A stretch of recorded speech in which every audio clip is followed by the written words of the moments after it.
ఆపుకొని వెళ్ళిపోయాడు. నేను ఒక సంఘటన గుర్తు చేస్తానండి. కందుకూరులోని ఇలాంటి సంఘటనే మేము ప్రతిపక్షంలో ఉన్నప్పుడు జరిగితే, ఒక స్టాంపేడ్ జరిగితే ఇమీడియట్గా మీటింగ్ ఆపేసి ఆ కుటుంబాలందరినీ పరామర్శించుకొని వాళ్ళకి ఎక్స్గ్రేషియా ఇచ్చి, ఆ పార్టీ తరపున ఎక్స్గ్రేషియా ఇచ్చి మళ్ళీ మీటింగ్ అక్కడ పెట్టకుండా నెక్స్ట్ కావలికి మీటింగ్ వెళ్ళిన పరిస్థితి కూడా మనకు తెలుసు. అంటే ఒక రెస్పాన్సిబిలిటీ ఉన్న నాయకుడు, రాజకీయ నాయకుడు చేయాల్సిన పని అది. కానీ ఇర్రెస్పాన్సిబుల్ రాజకీయ నాయకుడు శవాల మీదే రాజకీయం చేయాలనుకునేవాడు ఇలాంటి పరిస్థితుల్లో జగన్మోహన్ రెడ్డి పనిచేస్తున్నాడు అంటేనే ఒకసారి మనందరం కూడా ఆలోచన చేసుకోవాలి. తర్వాత జయవర్ధన్ రెడ్డి అని ఇంకొక అబ్బాయి చనిపోయాడు. సత్తెనపల్లి కాన్స్టిట్యున్సీకి సంబంధించిన జయవర్ధన్ రెడ్డి అని 37 సంవత్సరాల అబ్బాయి చనిపోయాడు. ఈ చావులకి కారణం జగన్మోహన్ రెడ్డి కాదా? ఎందుకు అని అంటే ఈరోజు ర్యాలీకి పర్మిషన్ వద్దండి, ర్యాలీ మీరు ఇంచుమించు 70 కిలోమీటర్లు, ఇంత పెద్ద ర్యాలీ 25,000 మంది 30,000 మందిని మొబిలైజ్ చేస్తున్నారు, మీరు ఇలాంటి ఇబ్బంది అవుతుందంటే మాకు కావాలి. అయినా కూడా నోటీసులు ఇచ్చినా కూడా ఏం జరుగుతుందో చూద్దామన్నట్టుగా రెచ్చగొట్టే ధోరణిలో ఒక్కొక్కడు వచ్చి ప్లెకార్డ్స్ పట్టుకొని మమ్మల్ని రెచ్చగొట్టే పరిస్థితి. అయినప్పటికీ కూడా ఈరోజు పోలీసులు చాలా శాంతియుతంగా వాళ్ళ పని వాళ్ళకి కానిచ్చుకొని ఒక Z+ సెక్యూరిటీ ఉన్న వ్యక్తికి మేము ఇలాంటి పొజిషన్లో మేము సెక్యూరిటీ ఇవ్వలేమని చెప్పినా కూడా అతను వినకుండా బయటకు వచ్చి సంవత్సరం క్రితం చనిపోయిన వ్యక్తిని ఈ రోజు వరకు పరామర్శించడానికి టైం లేదా అండి?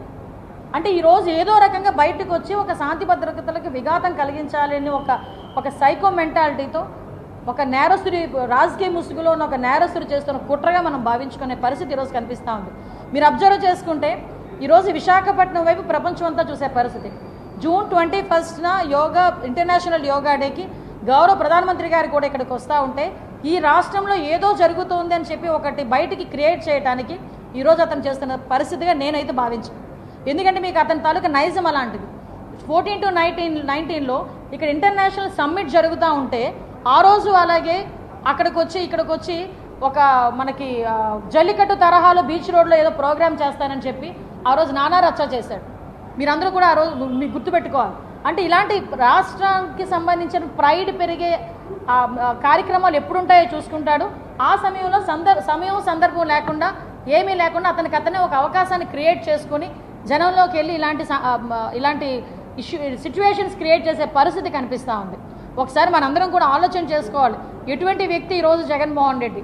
ఎందుకంటే కనీసం అండి వైసీపీ కార్యకర్త చనిపోతే కూడా క్యాన్వాయ్ ఆపలేని నాయకుడు సంవత్సరం ముందు చనిపోయిన వ్యక్తి పరామర్శకు వెళ్తున్నాడంటే, కానీ ఆ పరామర్శలో మొత్తం మాట్లాడుతుంది వైసీపీలో ఉన్న కమ్మ వాళ్ళ మీద ఎంత ప్రేమ కురిపించాడండి ఈరోజు నాకు అర్థం కాలే.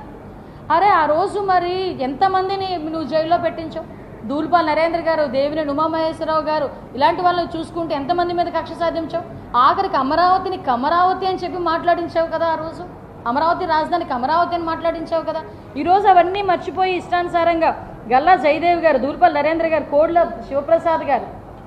శివప్రసాద్ గారు ఆత్మహత్య చేసుకోవడానికి గల కారణాలు ఏంటి? ఇవన్నీ నువ్వు మర్చిపోయావేమో కానీ మేమెవరూ మర్చిపోలేదు, రాష్ట్ర ప్రజలు కూడా మర్చిపోలేదు కదా. అంటే నేనేమంటానంటే ఈరోజు ఒకటే చెప్తున్నానండి, ఈరోజు ఇష్టానుసారంగా ఈరోజు కొన్ని వెహికల్స్ని ఆపి, ఎందుకంటే అక్కడ ఒక వ్యక్తి చనిపోయాడు, మళ్ళీ నేరో రోడ్లోకి వెళ్తే కనుక మళ్ళీ ఇబ్బంది అవుతుందని పోలీసులు